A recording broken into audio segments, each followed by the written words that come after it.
Okay, I'm just gonna start real quick, but I think this is gonna be a group conversation situation. Thank you everyone for attending or watching the artist talk for Surplus, the new member exhibition in Vox Populi for the 2025 cohort. Um, we have almost everyone in the show here, with the exception of, I think, Ella. Is it just Ella who wasn't able to make it? Oh. Um, but maybe we can start with everyone just like quickly introducing themselves, and then I'll start sharing my screen with a couple of install images of the show. If people have other images they want to share, let me know and we can just move things around. Um, and then we'll kind of talk for a bit, and I think maybe at the end we'll have time for a Q&A. We'll see how things flow. Okay, so I guess I'll start. I'm Logan Cryer. I use they, them pronouns. Whoever wants to go next. I'm Katia. I use she, they pronouns. I'm Couture. I use he, him pronouns. My artist name is Kat Nzingha. I'm China Rain. I use she, they. I'm Eva Wu, and I use she and they. I'm Liam Paris, and I use he, him.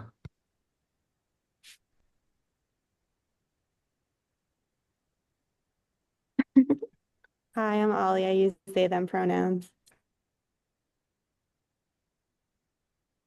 Okay, I'm gonna start sharing. And I think also all you all are now co-hosts, so you should be able to share your screen when the moment comes. Okay, let me actually uh slideshow. Um, I guess to start, I don't fully remember who actually came up with the title surplus.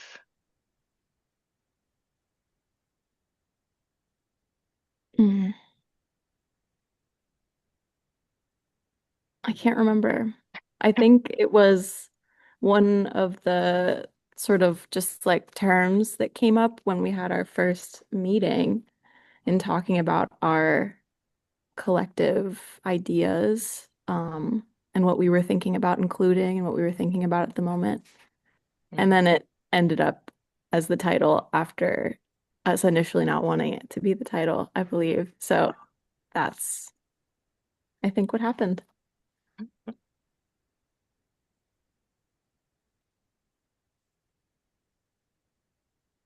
Yeah, I feel like I think the title worked out really well. I agree. Um, Even with like some changes in either what people were initially thinking about presenting when we were thinking about common themes. Um, yeah, this is so Ella, who isn't here, maybe it would be helpful to kind of just look at her work a little bit first. Let's see. So this is Ella's work here. I think I have another image that's, yeah, this is also Ella's work, these drawings.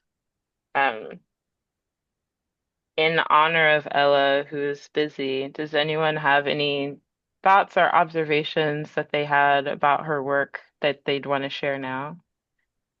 I have something kind of interesting. Was the other day my aunt came to visit the gallery, and it's my aunt who's not actually my aunt, but her father was a painter. His name was Art Barber, and she was like looking really closely, and she was like, "Oh, they used salt in this to Mhm. make the ink like go away." And she was like, "Actually, my father was one of the pioneers of that technique and got it into like all this art school curriculum. But nobody Wow. really knows that like he was one of the first people to do that. He started doing it when he was like in art school, and this was like a really long time ago. He did like these really big, awesome landscape watercolor paintings, and he died when she was still like pretty young. But I've seen a lot of like his work, and so it was really cool that she recognized that and then also had like this connection that I didn't. I was like, wow, like I learned about that in school too, but I didn't, no one ever Yeah. said Art Barber was like one of the first people to use this or something. So that was really cool. And I really enjoy the work, and it really makes me think of like interior body, like x-rays and things like that.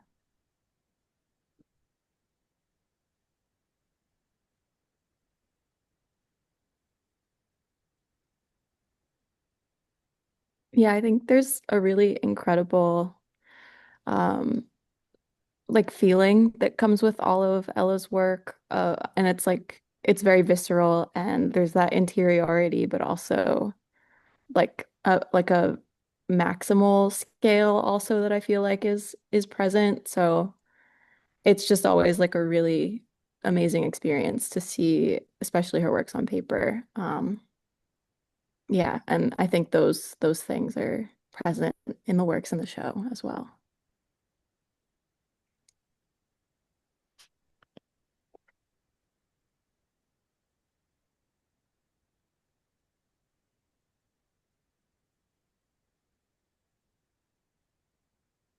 I also really did enjoy the presentation of like them kind of floating against the wall because they were like hung on the nails that are protruding. I really like that.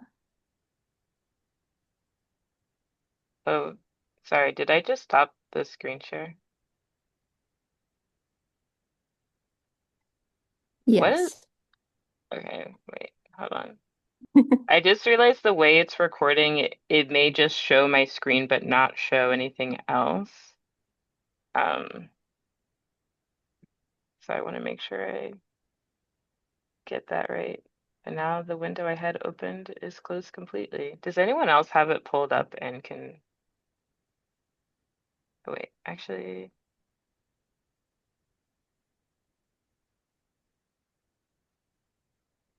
I would love to maybe after this, now that we're installing, to upload online like some of our favorite stills and stuff because I took some mhm. really gorgeous like close-ups of Ella's work that show some of like the words written underneath them and show some of the texture. Mm. So it'd be cool to have those up for people to look at later. Yeah, and thanks for taking those photos, Eva. I think, does anyone, I'm curious if anyone feels like their work is maybe the closest to Ella. If I'm recalling correctly, no one else, or no, I guess, Eva, you have drawings in the show. Yeah, I have drawings. I wouldn't say that they're similar to Ella's, but I can talk about my drawings if that makes sense next. Yeah, I don't know if I got any of your images in this slideshow, but do you maybe have something you want to share while you talk about them? Yeah, I have a little folder. Let me pull it up. Um,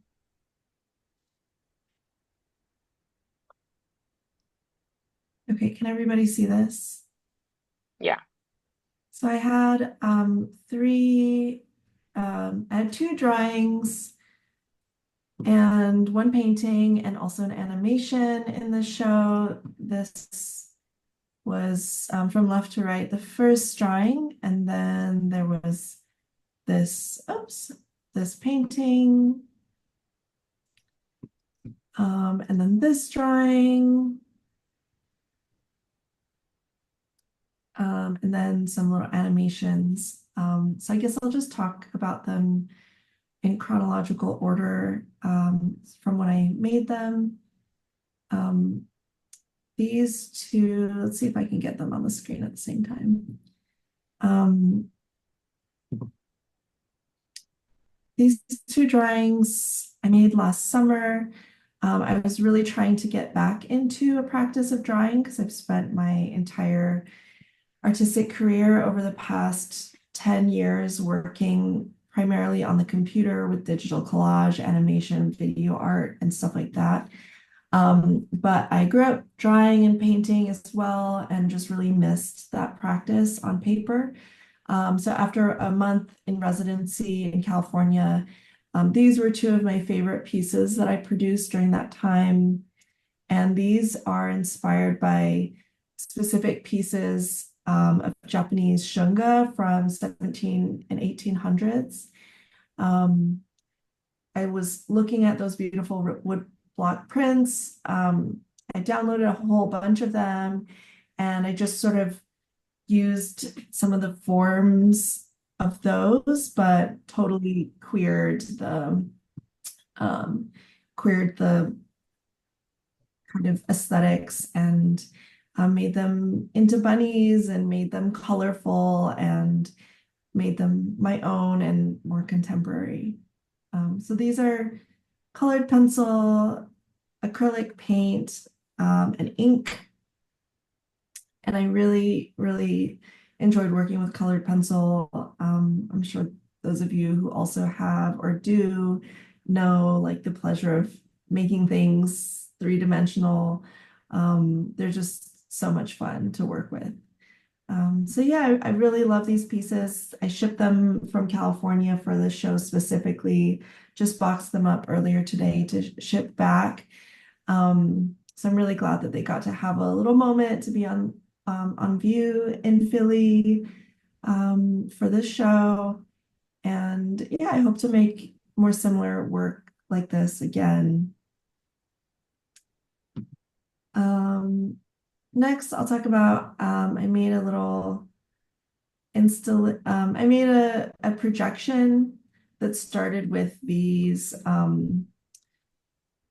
bunny rabbit run loops that are oil pastel on paper cut out and recorded in stop motion. My friend Lily Shea helped me to make these. And I just had these like cute little bunnies floating around afterwards. So I included those as well.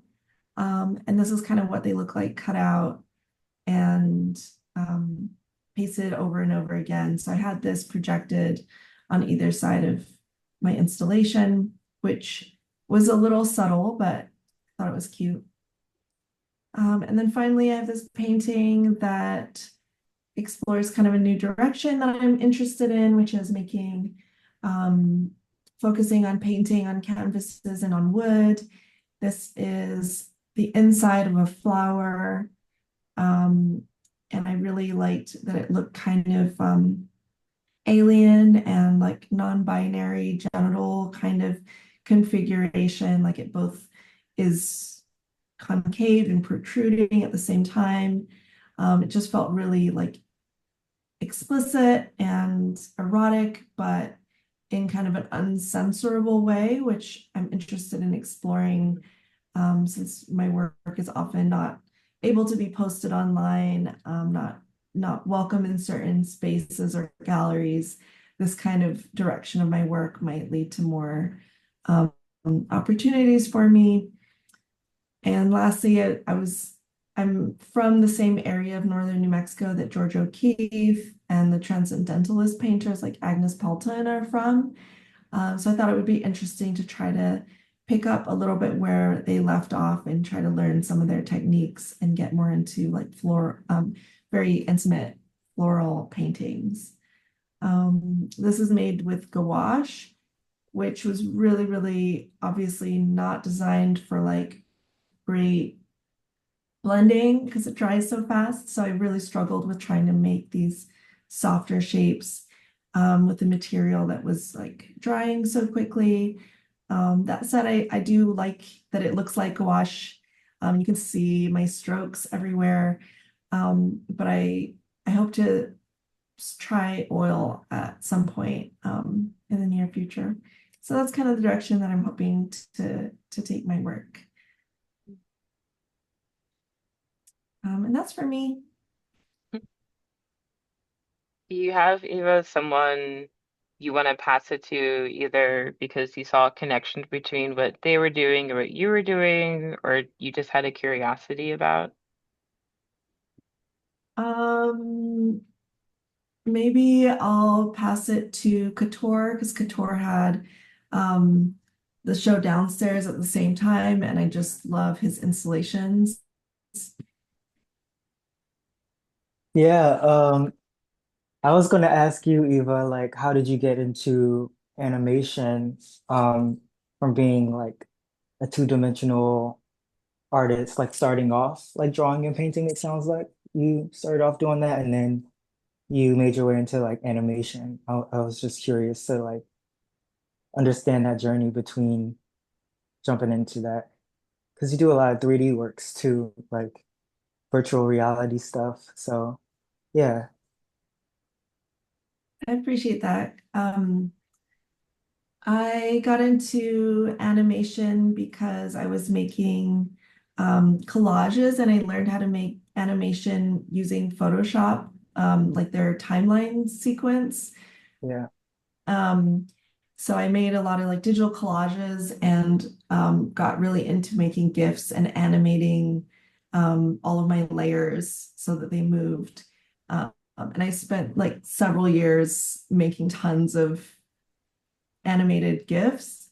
And then that kind of led into After Effects because After Effects is kind of like Photoshop timeline, except it's longer form and you can export as a video and it's higher resolution. So I really like the sharpness of After Effects. And then After Effects kind of led into learning Maya and kind of getting into the 3D stuff.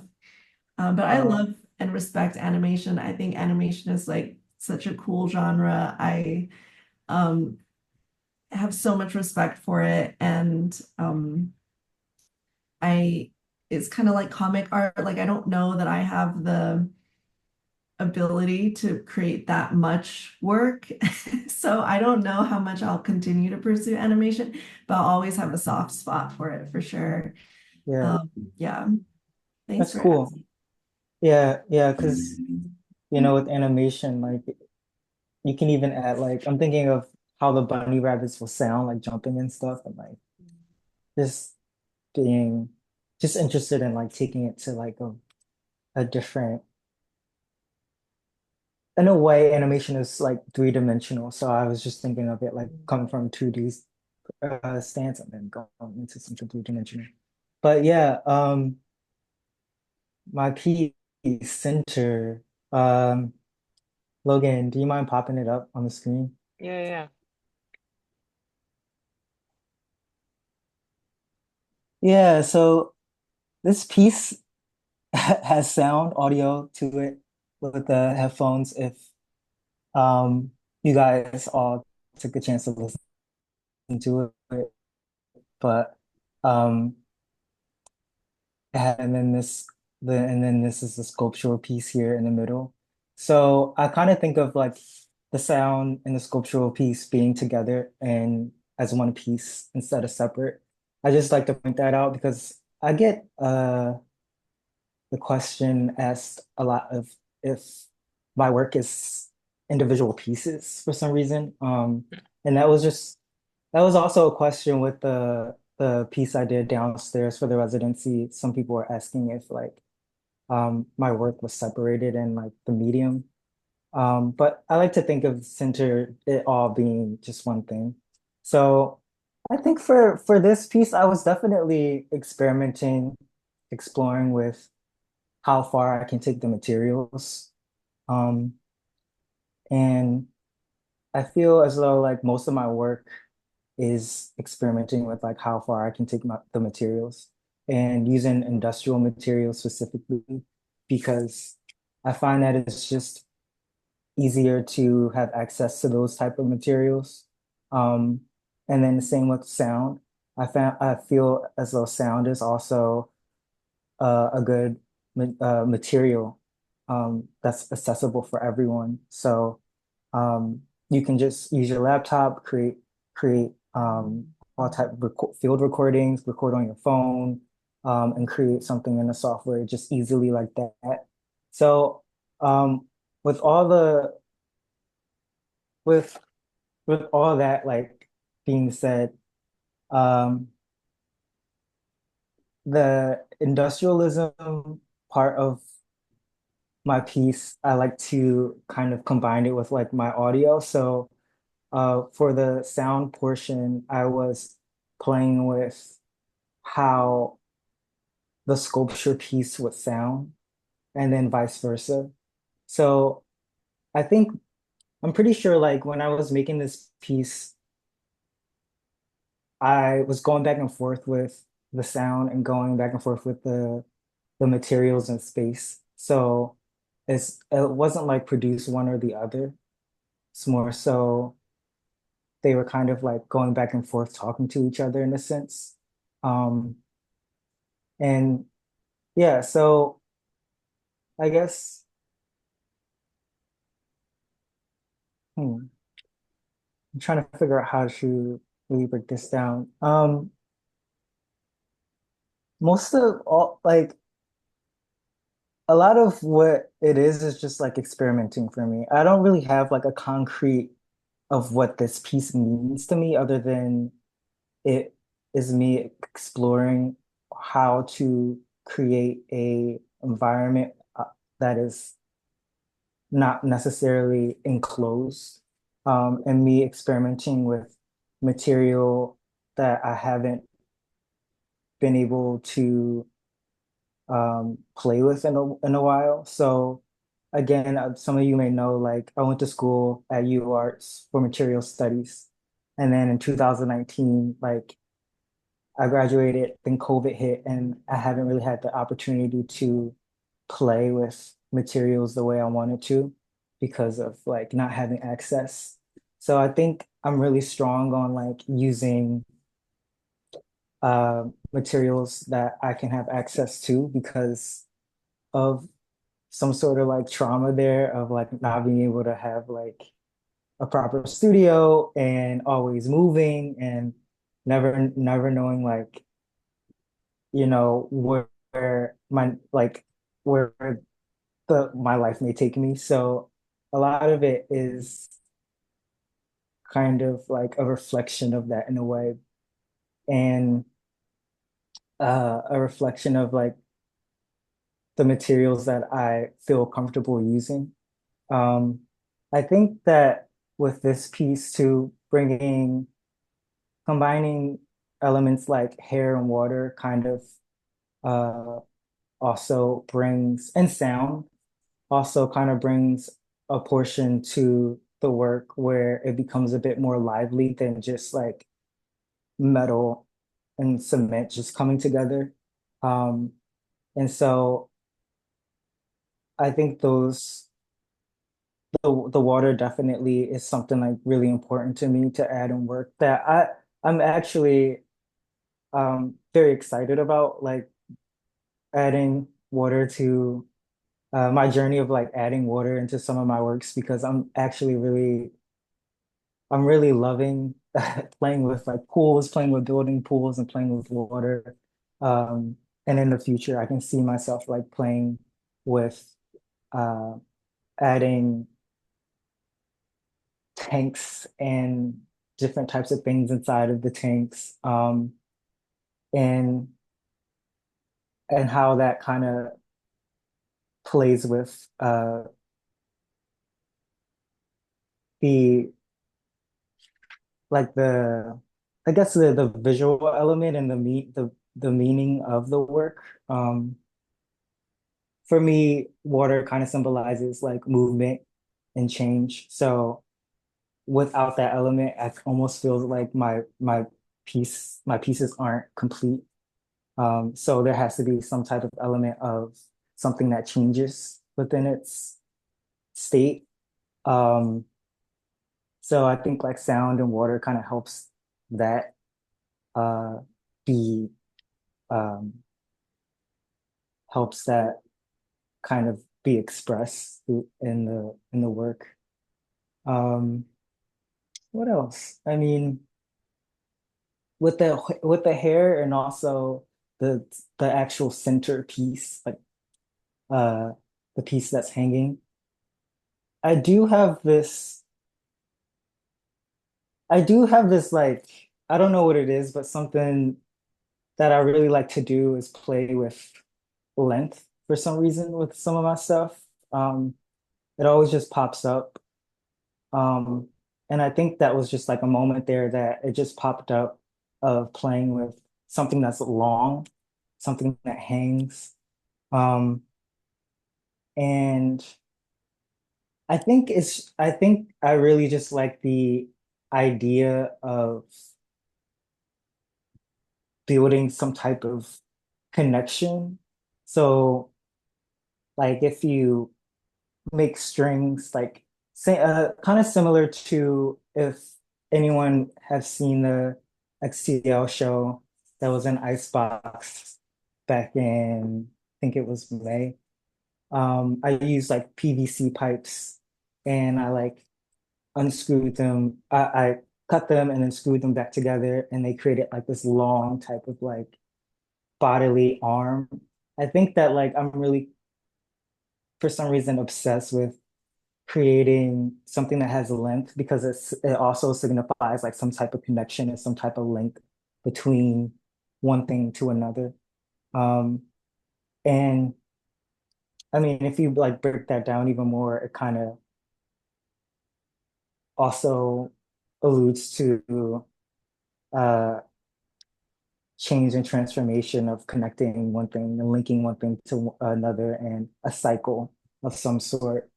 Um, and so a lot of like my work kind of just like reflects more so it just reflects like the idea of change, the idea of movement, transformation, in these tiny little ways that are kind of like symbols more than like telling you the story itself.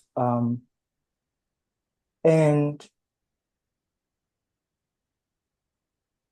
when I'm looking at this piece, I'm noticing like the headphones on the wall and also, of course, there was the lens that was there and how it kind of directs you into the space of where you should move, which is really interesting to me because it's like almost telling you to come up to the side of the board and listen to the sound, come up closer to the piece and look through the hole. Um, and yeah, I mean, I'm telling the viewer to move in these to move around and to be involved in the piece in these like tiny little subtle ways. Um, and to me, that also kind of it's unintentional, but it also kind of links, but have connections to what I was talking about of like movement and how my work kind of reflects movement and change in some sort of way. So, I mean, yeah, I think this piece was more experimental than anything.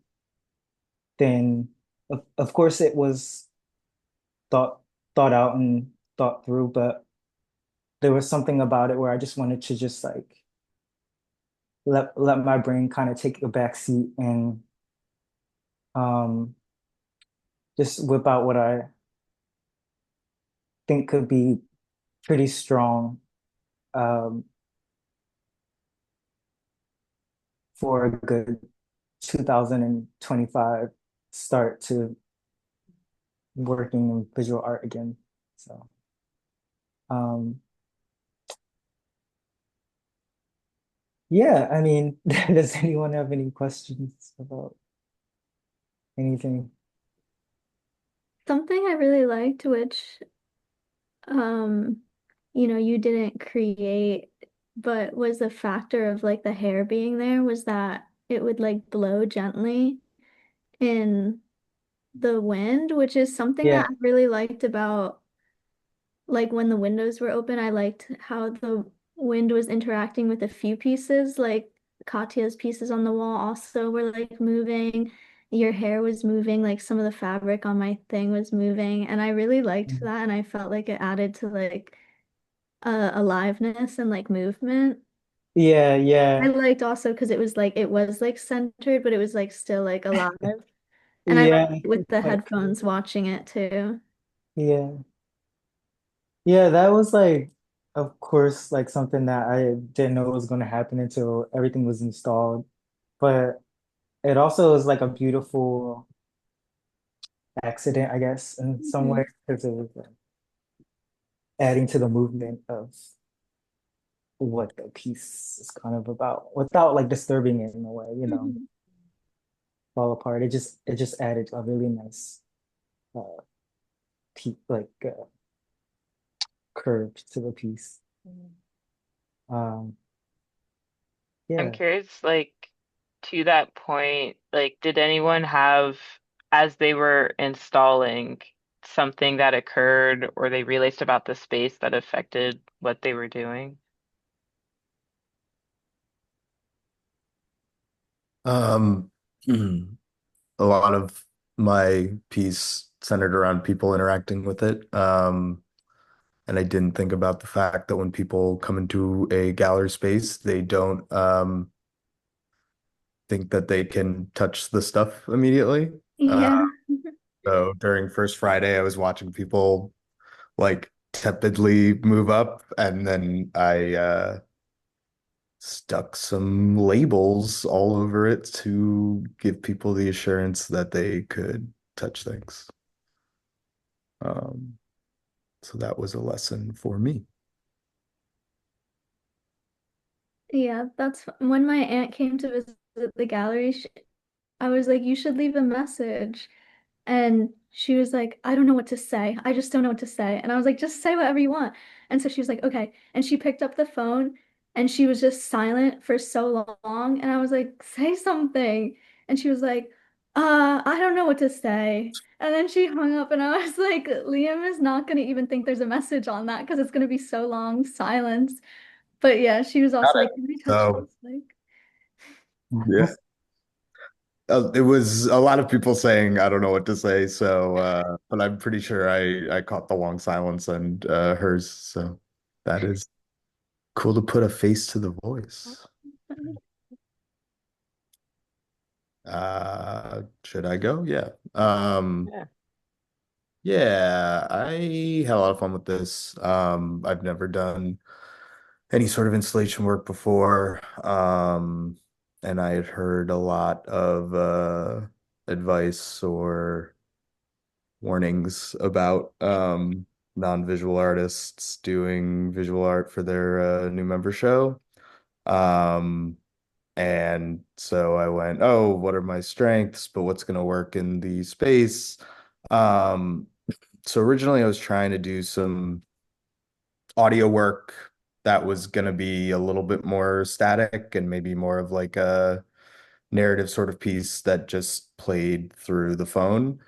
Um, but kind of as I worked on that, I was still feeling like it was a little bit more removed from what I generally like to do, which is mostly just lived in like performance and um, audience interaction. Um, and then at a point, after talking through it with some people, um, I kind of realized that I didn't have to shut out the participatory part of it and that I could have people just leave me advice. So yeah, I set up a notepad and a phone where people could leave messages and a little box that at first had the prompt of how to make it worth it on there. And then I switched it probably halfway through the show to how to make the how to tell when the obligation is worth the opportunity. Um, and Why did you switch it? I mean, it was my plan originally to keep kind of switching it and having it become more specific. The other thing was some people were dropping notes in without listening to the message. So then it was just becoming very like someone wrote vote exclamation point on it, which I was shocked by, but I was like, oh, let me keep trying to direct this because people love to give advice and they will say whatever is immediately top of mind. So yeah, I tried to make it a little bit more specific. And I'm gonna do a performance next Sunday. Um, and I'm still working that out a little bit, but kind of just taking in the notes and the recordings and seeing where the show can kind of take shape as I compile them all. Um, but yeah, it should be interesting. Is that's like online right now, right? Like people can, is it ticketed? There's an Eventbrite. Yeah. Yeah, it's ticketed. I think I put like $1 suggested donation. So people can do whatever they want. But yeah, What kind of show is it? Is it on Zoom or is it like in person? it'll be in person as far as Yeah. what kind of show it is. Yeah. I know that I'm gonna present the advice. I've been thinking a Oh, little okay. about trying to like weave some stories as a jumping point off of the advice that I might just try to like fabricate. Um, and using some like I don't really want to call them illustrations because I'm not that good, but I guess some sort of like drawings or doodles or whatever to plot those out. I did a show in May that was like a talk show um, hosted inside of an egg. I did that at the Black Box, and that kind of focused on some of the similar themes of like basically just collecting advice. So there's definitely some stuff from there that I want to kind of deepen and see where it goes. And thank you to everybody that left advice that is in this Zoom as well.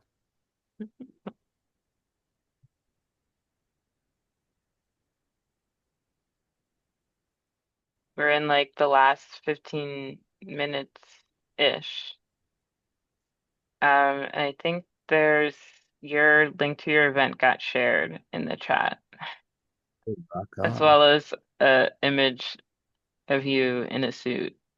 Oh yeah, at the egg show. Thank you, Leah. Obviously, not have done any of this without Leah. She helped me so much. Um, even putting up my shelves. I am not the most detail-oriented person, and yeah, shout out Leah.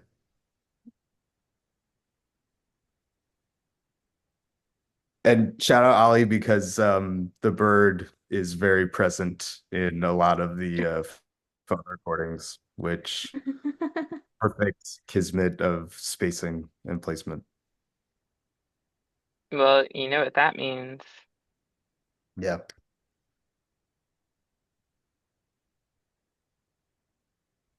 Okay, amazing. Hello, everyone. I'm sorry if I keep going on and off. I'm actually at work. Ricky has been very nice to allow me to join you all. Um, and so this is great because I feel like people are coming any moment for an event. Um, but yes, so I had two pieces in this show. One was a simple rotating motor with a bird call at the end of it, and a tiny bird that when it rotated made a squeaking kind of bird sound. It's a bird call. Um, and then a linear actuator with a flag that said bang at the end that at kind of unknown intervals would go out and go back in. Um, I have been working with birds for a while now in my work. It started as geese, and kind of thinking as geese as these kind of maybe not models, but maybe even comrades or examples of animals that don't follow orders or commands. They poop on your lawn. They can't read a sign, so they'll go ruin your field. But they work together and generally are a bit unruly or a bit unable to follow rules as they stand in terms of boundaries, property, things like that. And so I was interested in kind of this idea of more disembodied birds. So I started making work looking at bird calls and trying to find ways to activate bird calls with air, rotation, pressure. And then the bang flag was also, I was looking a lot at this idea of magic in relationship with technology and labor, thinking about the hidden labor that comes with labor and technology. Me and Logan were actually just talking about how it's made. And the thing that's really disturbing about the how it's made videos is that there's kind of never any factory workers and they skip so many steps, in particular, probably the most grueling steps. And so that brought me to this idea of kind of magical thinking in relationship to labor. I also have just been having a lot of fun experimenting with different simple motors and components. That's just something I also enjoy exploring. Can you guys hear that? It's just outside. Oh, someone's playing really loud music.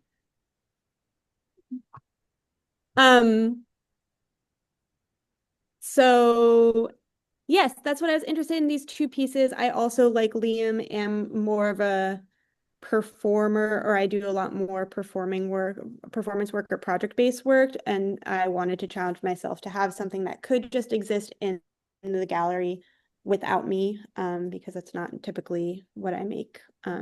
So this was a foray into that.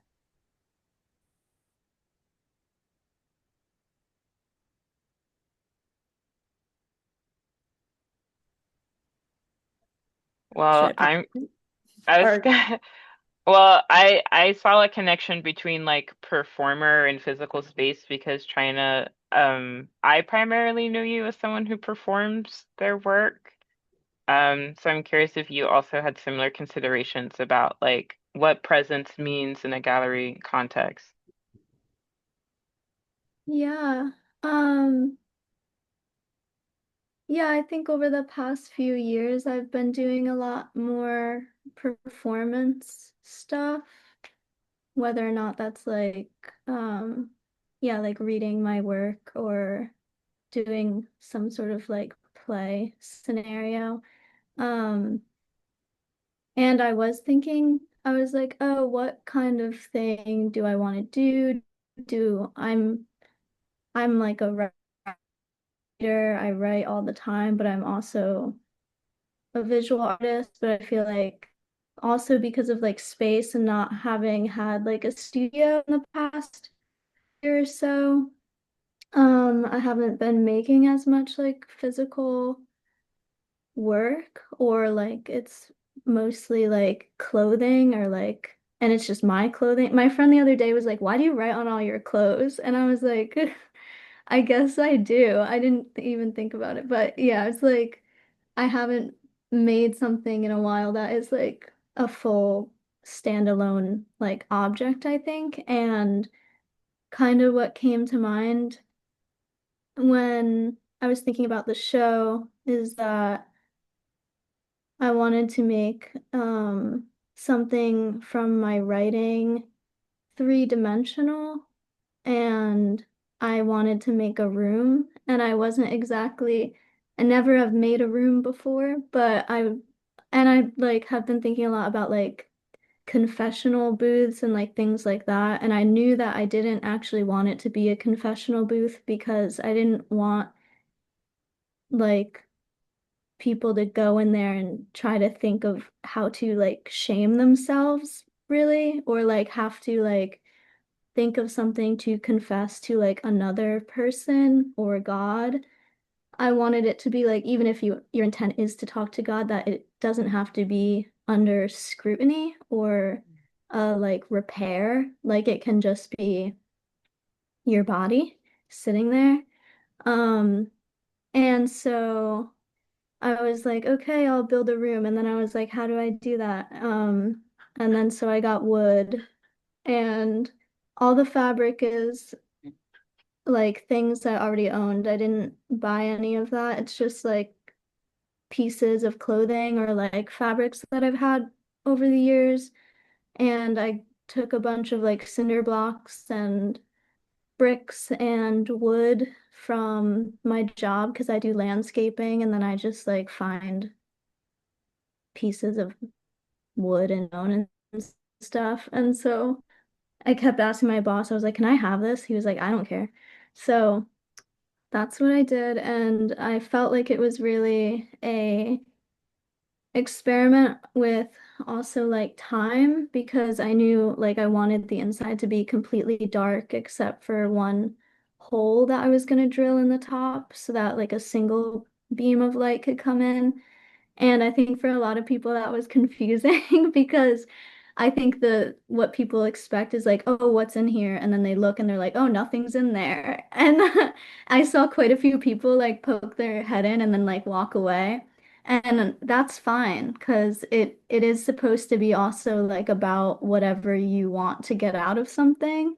Um, and I wanted it to be experiential. I wanted it to be like a room inside of a room where you can be alone, but you are like surrounded by other people who are there, which I think is the experience every day of being alive, is that you are like in a separate room inside of your body, but you also are inhabiting space with other people like all the time. Um, and like when you sit in the room, it is completely dark for a little bit, but your eyes adjust over time and you can start kind of making out textures and shapes. And there was a bowl of water on the ground that the beam of light fell into. And I noticed that like a lot of people didn't notice there was water or that because also um I feel like even though I had a sign to that said like you can touch stuff, like a lot of people didn't want to touch stuff or didn't even know they could go inside. Um, but then my friend texted me on a day when I wasn't at the gallery, and it was just a video of her like playing in the bowl of water. And I was so happy because I was like, exactly, like I want you to be like surprised, be like, oh, this is water. And like that's exciting to me. My one friend, she wanted to go into the room with her boyfriend, and so they both went in at the same time. And then she came out and she was like, oh my God, dude, I didn't know there was a bowl of water in there. I sat in it. And then she turned around and she showed me that her butt was all wet. And I was like laughing and she was like, are you mad? I was like, no, I don't care at all. Like that makes me happy. But that's the point too, is like you had to take a second and maybe realize not to sit there, but like that was like really exciting and fun to me. But yeah, I think a big part of this idea is sort of like a visualization of some things that like I wrote a long time ago, like a few years ago. Part of a poem I wrote was like, wait now, that is it now. Wait now, in muscled stillness, pinhole view, tiny pointed light. Make it so that you could even cover the last light with your finger and live like a creature with no eyes. Um, and I think that sounds kind of scary at first. Um, but it's not supposed to be, or it is, it's however you take it. And that's kind of how I wanted the room to be also, where some people were like, ooh, it felt kind of like scary or dark in there. And it's like, yeah, it is. And you can cover the light if you want to, and you can adjust yourself, or you can use that tiny piece of light to like adjust your eyes to the rest of the room and also like find comfort in like whatever you choose. Um, but yeah, I just wanted it to be an experiment with like time and space and like choice and the way that you use your body as like an instrument to take in your surroundings, however like you see fit in that moment. Um, And I was building it during kind of a hard time in my life where my grandmother, who I lived with for most of my life, I got news that she was very sick. So as I was building it, I suddenly like had to be driving back and forth from New Jersey to help my aunts take care of her. And like, yeah, right before the opening of the show, like she died, and I was with her like pretty much right up until that moment. So, but it just like felt like building sort of like a cathedral also to like take time and sit inside and think about her as well. And I think that it was good to have something to do, even if it was like kind of arduous. And thank you, everyone.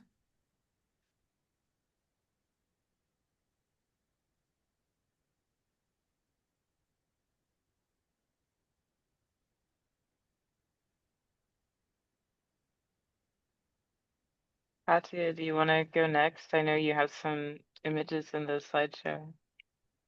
Sure. I would be happy to. Um, yeah. Did you want me to pull them up? Oh, if you don't mind, or I can pull them up if you don't have it up already. I can. I think it would be best if I do not try to do that. I'm so bad at using Zoom. Okay, Um, just let me know when you want me to switch through the images. that's perfect. Thank you so much. Um, I'm Katia, uh, and this is the sum of the work that I showed for this show. Um, and it was a really strange time, um, to, I guess, look back at what I had been doing and sort of try to look forward at what I wanted to do. And I was thinking about a lot of things, and then the surplus sort of blanket um, came to mind. I've been reading a lot about the concept of surplus as it relates to like how us human beings are treated in the eyes of like a very large system that doesn't necessarily have the interests of like love and connection in mind, but instead of profit and of profitability. Um, and that in a lot of ways, our systems of care and repair and what we consider waste or not are defined by that system. Um, so I think a lot of my work, and especially these pieces of wood that you sort of see with the metal around them, and the larger one is resonated with sound. I was thinking about those branches that I'd found and sort of adopted um, as being cradled by the metal, which is a more industrial material, and sort of relating that and the sound that was resonated through the larger one, which was that of a dawn chorus, which is like in spring when the birds sort of return from migration, there's like a large chatter every morning when the sun first rises of like bird song. And then so that was playing through and it was given this tinny sound and it would sort of warp the metal as it would play and get louder, and that would in turn like garble the sound. So it was just this sort of like, I guess, question of what is being held by what and how are we being held in what we are being held by in these systems, and relating those to like systems of care mostly. The metal pieces are called cradles in my head because of that. Yeah. And I think if we want to scroll through, that would be awesome. Yeah, that's just some resonance, evidence of resonance. And then yeah, just a lot of my practice sculpturally is rooted in tenuousness and in instability and in like care and repair and like tending to what most people would look at as trash. And sort of trying to find ways to challenge that and sort of by proxy challenge the way that we are treated in in these systems. So on the right there, that's a brick piece that I sort of adopted, and I had these like really specific memories of like driving home from school with my dad when I was a child, and we would drive by this crab shack, and I always wanted to go. I was like, I really want to go to this crab shack, and he was like, No, we're going home. Like we're going home. You just finished school, and then the crab shack closed. It, you know, as things do when they're not financially sustainable. And then now it's an empty lot, and it has been for almost a decade. And I've been sort of like picking the waste from that site and sort of finding ways to tend to the memories of that place and also like relay that like continued like quote unquote uselessness of this site because it's not financially viable enough to develop on. And so it's just this empty lot. Uh, yeah, so there's a lot of that kind of, I guess, energy in the work where I'm just like grabbing stuff and I'm like, I want to find a way to carry this past trash. And then the sort of pointing that you see in the joints of the bricks is unfired greenware, which means that it's clay that has not been fired in a kiln and will melt if you throw water on it. So there's like a lot of, you know, like questions of care there and questions of foreverness and of memory for me, where I'm like taking care of this thing that is very fragile and will eventually be gone. But it's a gesture of mine that is present. Um, Yeah, I guess those are the big ones. And then I also wanted to sort of talk about these works because I've been thinking again a lot about where I've been and where I'm going. And I was a writer at a time. I would have considered myself a writer more than anything, and then a video artist, and now more so a sculptor. But I feel like a lot gets lost. Um, And so these were kind of works both about something larger, but about my personal practice, and the way it's changing because they're sort of veiled by these rubbings of bricks. So there's sort of questions there that are larger about like these very intimate um, proclamations, I guess, like these very deep feelings and like deep questions about what's right and wrong and how time moves on and what we lose in time and what we gain and what we know and when we know it and how we know it and how accessible that may or may not be. So these were works sort of about that. And I found it to be very interesting because we had the fans running because I wanted them to wave in the wind after I noticed during install that they were waving and sort of revealing in these really beautiful ways the text and then hiding it again. But I was surprised during First Friday thinking back to what Liam was talking about, that people were touching the plastic and like looking under, and there was no intention for that to happen. I'm not necessarily upset or offended, but I do think it does speak to something larger about the way that like we all interact with our own thoughts and the thoughts of the people that we know and love, where it's like maybe there is a bit of impatience in reaching an understanding of something or reaching that point. But then there were people that would stand there and patiently wait for the words to be revealed. And so I thought that interaction was really surprising and enjoyable. Uh, but yeah, I think that's most of what I was thinking about and what was being revealed to me actively as this show was moving along. Yeah, thank you. Your work reminds me of uh energy, like you did say energy some of what you were describing. Mhm. Um, especially with the way the words are transferred or covered up, but like transfer over with like that transfer sheet with the texture. It kind of like um it absorbs it's like absorbing its energy and just like showing it in like a different form, if that makes sense. I don't know. But also like what reminds me of that is the resonance of the sound.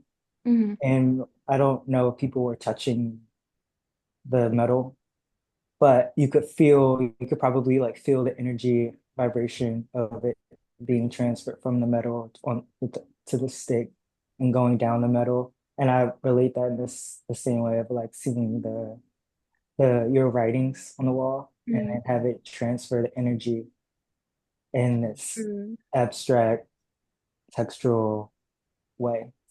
mm.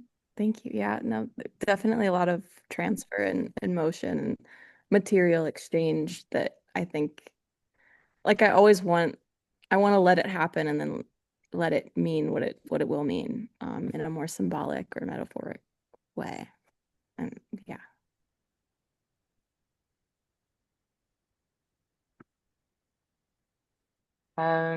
I can go real quick. Ella, you weren't here earlier and we thought we wouldn't make it, so we talked about your work without you. So I think I'm gonna quickly share and then I want to hear from you. And then I think if we have any other questions we want to ask each other, or if anyone wants to throw something in the chat, we can do that, and wrap up soon. Um, okay, this is my work. This is kind of a conceptual body of work, um, where I started with the material and was kind of expanding outwards in terms of um, how to communicate a fairly ambiguous idea. So the over to the right, there's the cutouts that say temporary police. They're from, if you've seen like no parking signs, it says temporary police regulation and it has like the dates you can't park somewhere. I started collecting those because I was looking at one day and was just kind of struck by that phrase, temporary police. Um, I think like as someone who believes in police abolition, like that question of what it means for that system to be temporary, right? So understanding it didn't always exist and therefore it won't always exist. But what does that actually mean? Um, I've thought about that, I think, in a few different ways, but what I kind of landed on for the show is like, what is the internal emotional and philosophical transformation that would have to happen within individuals to get to the point where the idea of police abolition like made sense. So the two things I kind of thought about were a sense of visceral fear, um, and the ways that we actually confront, talk about, process, share, understand how fear functions, particularly how fear is used as like an oppressive tool. Um, and then also um, these book pairings, I think we're kind of touching on this other thing of like, what do we have left to learn? And also understanding that learning is paired with a sort of contradiction in like there's always going to be an idea that has a contradictory idea that in combination can maybe start to make sense, but also there are things that just can never really get fully reconciled, like cognitively. Um, so some of the book pairings that are there, like one that I think really points to that a lot is the pairing of the Four Agreements in 1984.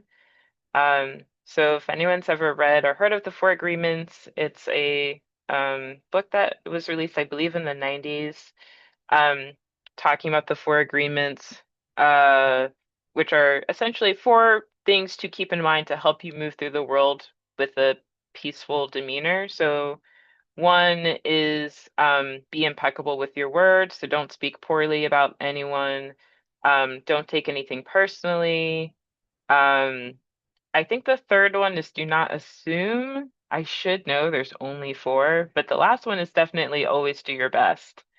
Um, and the author posits that if you're able to incorporate these ideas, like the phrase he uses is like, you'll be living like heaven on earth. So pairing that with 1984, which is so much about how a society can affect the individual through surveillance, imprisonment, torture, financial control, social control. And so that tension between like you can't like self-help your way through like fascism, maybe, but also that's not to say those ideas don't have any place as well. And I think that kind of tension is really interesting to me.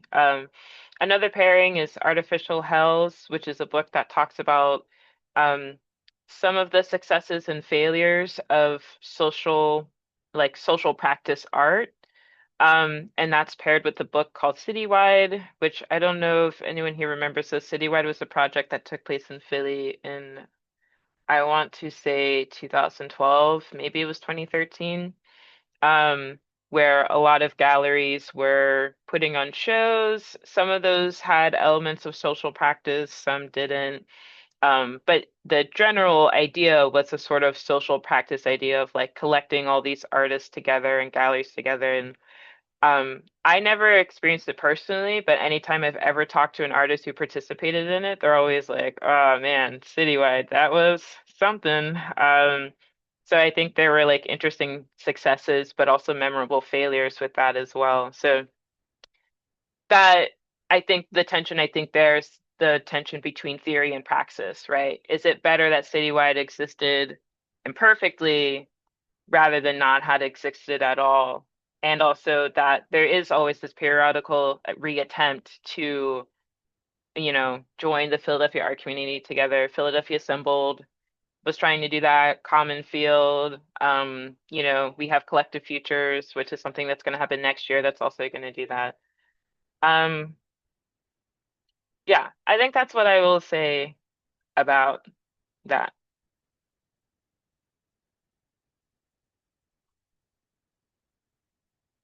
Um, and Ella, do you want to talk about your work a little bit?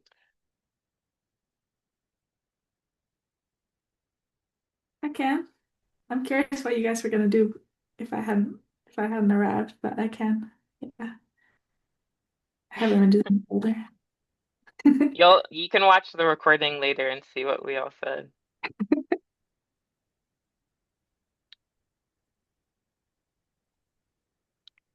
Cool. Can I also share? I have images of like Oh yeah, one. yeah, yeah. Totally. Let me make sure you have sharing. I think you should have sharing capacity. Also, is there a time when we're gonna get cut off? I don't believe so, Okay. but we should, I think, try to end late as 5:30. Okay, cool.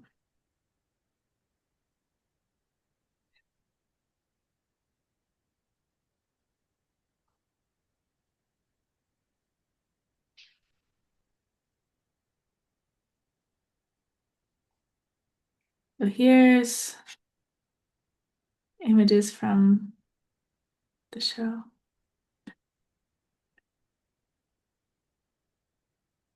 So yeah, thanks for showing the big piece, the wide shot for scale. Um, in Yeah, I guess I included some work from a few different like episodes or periods. It's on the wall from most to least recent, but I'm gonna present it in reverse order.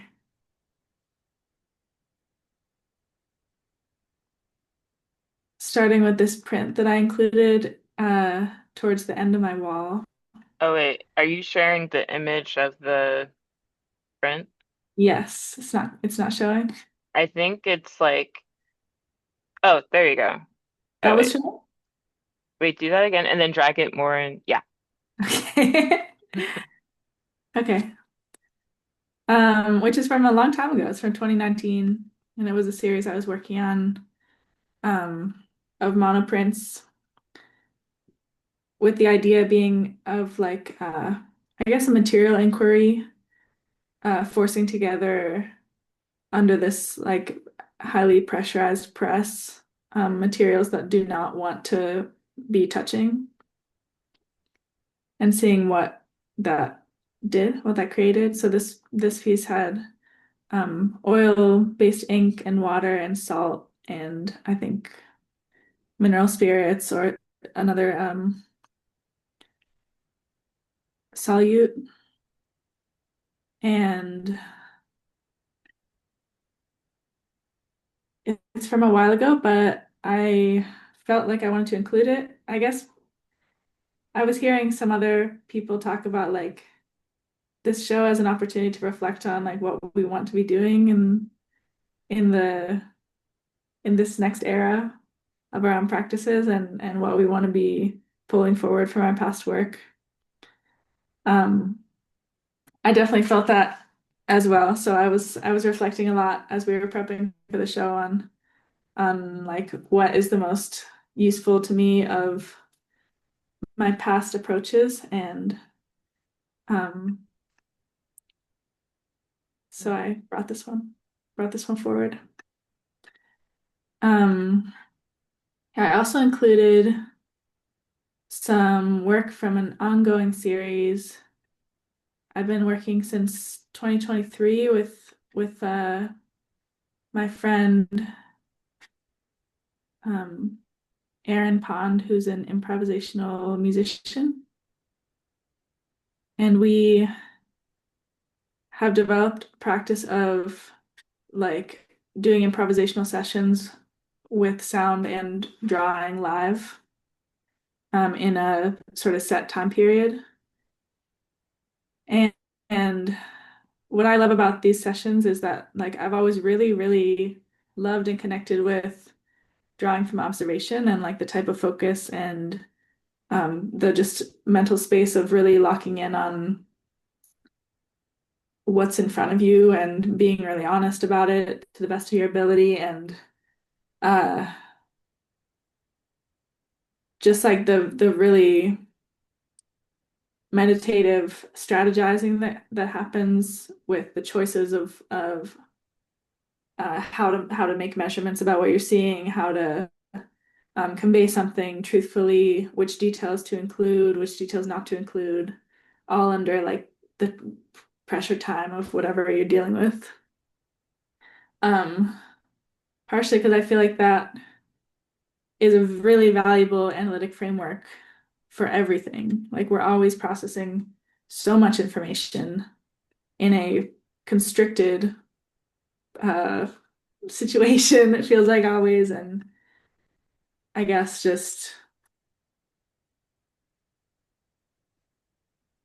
anyway, yeah, I take a lot of lessons from the practice of really like really tapped in observational drawing. So to me, these are obviously very abstract, but they feel like observational drawings to me also because I'm observing the soundscape that's in my space during the time of the drawing. Um, so it's also an interesting exercise to try to like let go of um, logical cause and effect and just kind of draw from sensation and try to make the translation. And in the improvisational space, we're kind of both uh, pulling input from the other person's medium.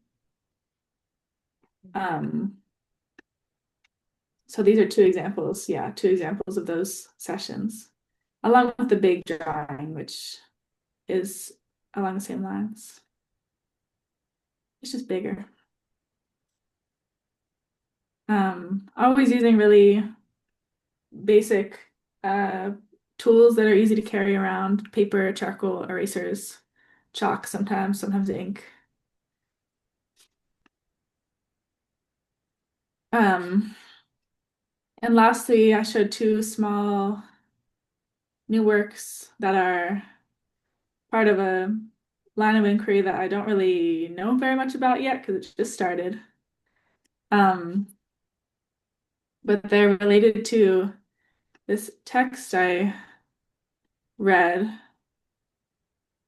Um,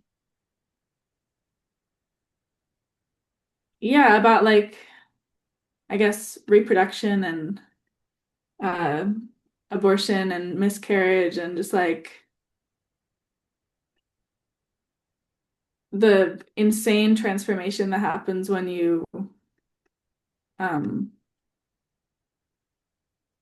like melt, basically melt part of yourself to like create other life. Um,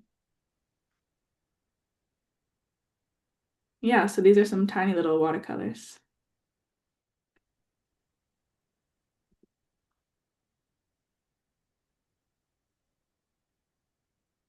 And that's the show. Um,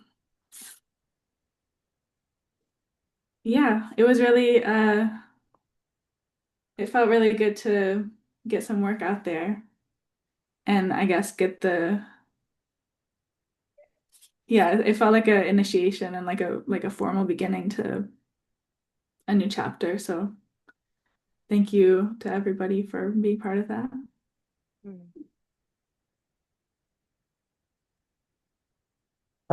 Yeah, congrats on your first show. I remember you saying it was like your first show. Your drawings are really beautiful. I'm wondering if you have you ever heard of Alberto Burri? He's I like don't think so. yeah, he's like an old Italian white guy, probably very racist, very influenced by like probably like futurism. Um, Hmm. but the first piece, the '09, it really reminded me of also the hand piece too. The watercolor kind of reminds me because he uses that red color a lot. Hmm. But the first textual piece kind of really reminds me of some of his stuff. He worked with like acrylics and like plastic, but he also like burnt the plastic on to the canvas and kind of made like these like, really deep, dark holes that are like super black and kind of it looks like ink. Probably he used ink too. It's just very abstract in a way. Um, Oh, and it kind of just really reminds me of some of his work. that And sounds yeah, really cool. Thank you. I'm gonna investigate. yeah, yeah, really good.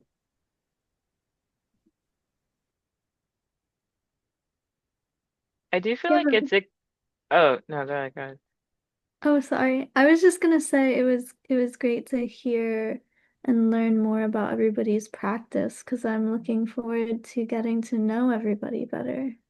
And thank you.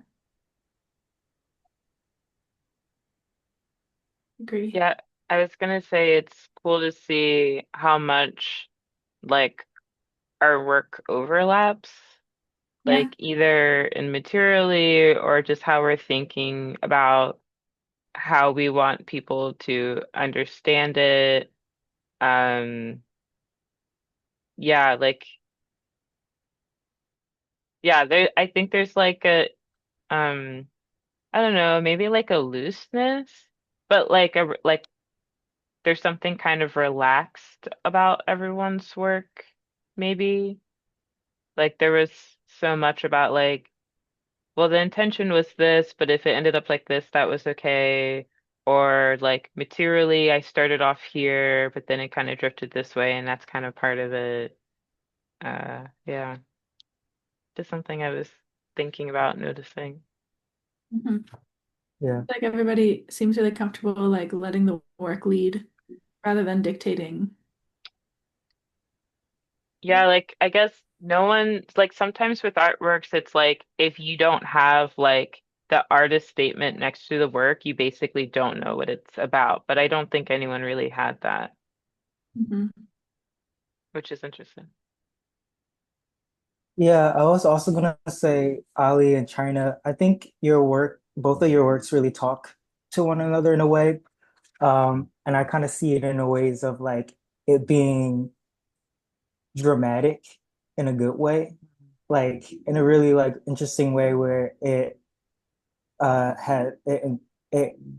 attaches with movement and performance. So like with yours, China, the element of people coming in, going into this dark space, not knowing what's happening, and then also like the connection with were talking about like your grandmother, and then also talking about like how going inside of a box, and now you're just like in a quiet space of like solitude of like reflecting yourself, but the person had to like go in there and experience that. And then like of course like you have moments of people like sitting in water, which was really interesting. It's like it's a movement performance kind of situation itself. And then like with Ali's, it kind of the sound was is like the sound of the spinning and the sound of the duck was it's like so dramatic. Like it's like twirling all the it's like twirling nonstop. And then you have like a kind of bang with a gun coming out. Like I remember, I don't know if Ali's here though, but like I remember us talking and um you were saying like the gun is kind of like positioned in a way where it almost looks like it's shooting the duck. Mm. And it's kind of like very dramatic to me. So it's just like it was like performance. It definitely still is like performance, even though you're not necessarily doing a performance. Um, and yeah, I just like that aspect of like keeping keeping the audience kind of like on their toes with the that like element of moving something moving in space somehow and feeling something in space. I think Yeah. like part of that drama is like it's the juxtaposition of, or not juxtaposition, uh, like the combination of stillness and movement, right? Like that. There's parts that are extremely still, and then parts that are like um sometimes it's not even physical movement. Like even just thinking about like your eyes readjusting to the dark, it's literally happening like this. Like you don't even realize it. Yeah, there's something like that combination. Yeah, I guess like the dramatic part will be going, of course, like going into the box, and but the real part of like the drama is like experiencing yourself in that box, and that is the movement. Right. That is like, yeah. Yeah, thank you. I like that observation. My dad, who I don't really see that much, he came to see the room and he went into the box and he was in there for a really, really long time. And I was like, oh wow, he's in there for a really long time.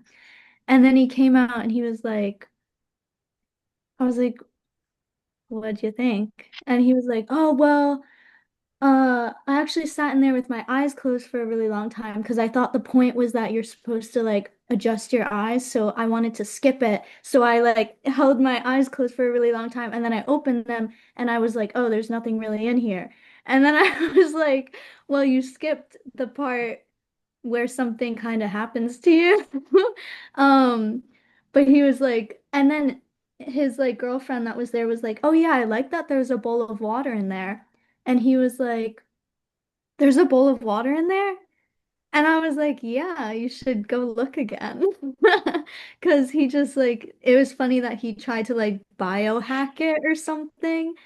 Which is funny because it's like anytime I see him, which is not very often, he always like gives me like a bag of like electrolytes and like protein powder. And I was like, you can't like biohack it. It's not a trick. It's just whatever you want. So it's like, yeah, what you wanted was to try to do that and you missed it. You missed what was in there. But it's like also that's part of it. It's like I like experiments and like, just conducting like observations. So like I just list the way that people interact with it and those are all the correct ways, but it's funny.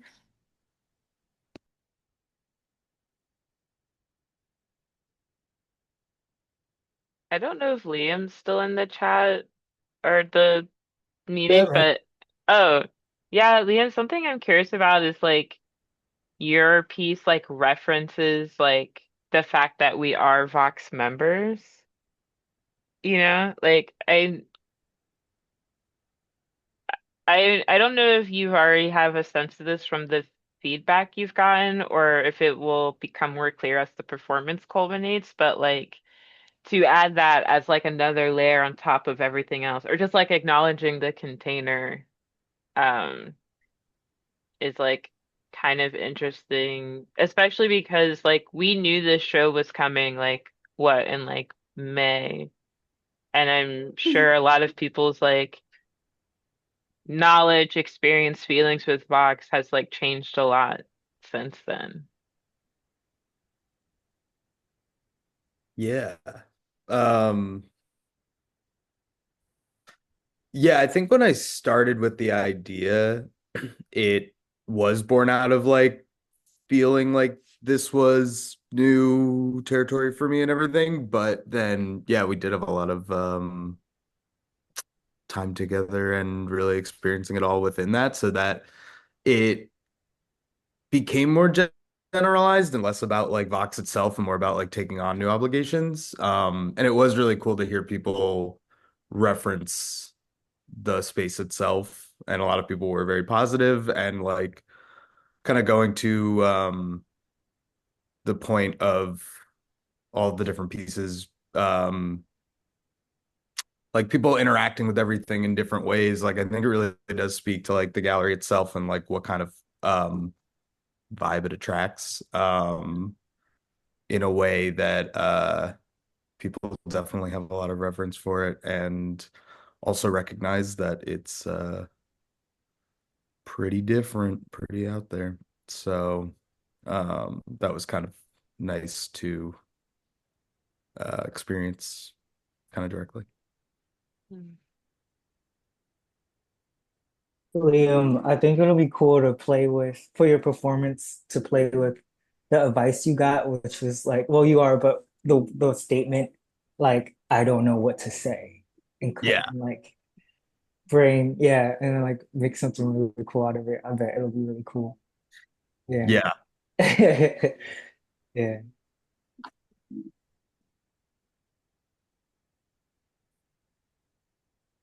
Well, we're a little over 5:30. Um, does anyone have like final thoughts, final questions? Opening that up to anyone who may be in the chat as well. I'm curious if putting together this show uh changed the way anybody is like considering their practice moving forward.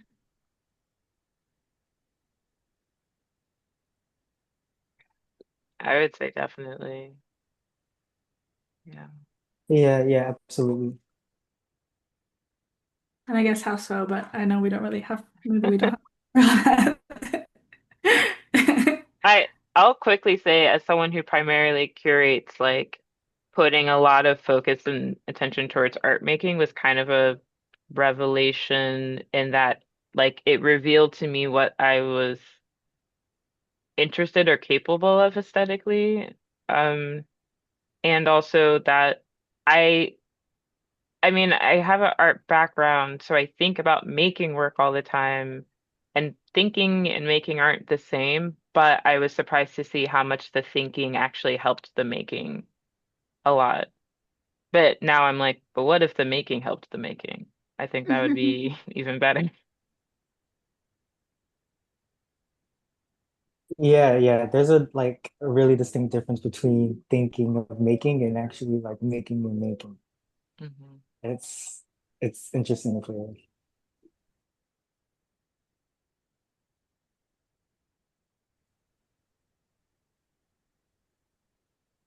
Well, I think that's it. We did it. Yay. Thanks, everyone. Thanks so much. Um, yeah, I guess we'll see each other soon. Cool. Congratulations, everyone. Catia. Yeah. Yeah. Good job.